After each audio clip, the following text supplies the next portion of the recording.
दोस्तों 21 जुलाई 2025 को भारत के उपराष्ट्रपति जगदीप धनखड़ ने अचानक अपने पद से इस्तीफा देकर देश की राजनीति में हलचल मचा दी है। उन्होंने राष्ट्रपति द्रौपदी मुर्मू को भेजे अपने इस्तीफे में स्वास्थ्य कारणों का हवाला देते हुए तत्काल प्रभाव से पद छोड़ने की घोषणा की। उनके इस्तीफे को राष्ट्रपति ने उसी दिन स्वीकार कर लिया, जिससे संवैधानिक रूप से यह पद रिक्त हो गया है।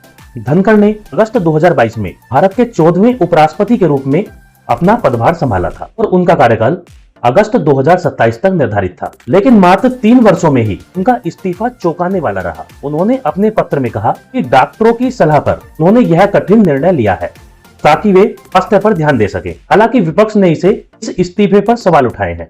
कई नेताओं ने इसे स्वास्थ्य की आड़ में एक राजनीतिक कदम बताया।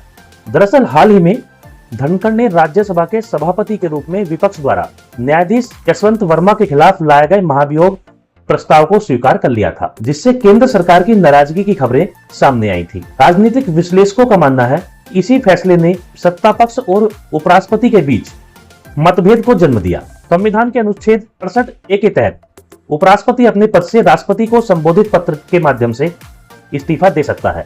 धनखड़ के इस्तीफे के बाद अब राज्यसभा की कार्यवाही डिप्टी चेयरमैन हरिवंश नारायण सिंह देख रहे हैं।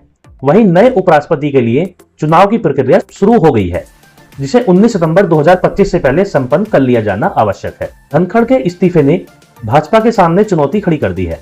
वह ऐसा उम्मीदवार सामने लाए जो न सिर्फ राजनीतिक रूप से स्वीकार्य हो, इस संवैधानिक मूल्यों और संसदीय मर्यादा का भी पालन करे। धनखड़ का यह फैसला भले ही व्यक्तिगत बताया गया हो, लेकिन इसके निहितार्थ राजनीतिक और संवैधानिक दोनों दृष्टियों से काफी महत्वपूर्ण है। यह घटना लोकतांत्रिक प्रणाली में उच्च पदों की गरिमा और पारदर्शिता को लेकर एक नई बहस को जन्म दे सकती है।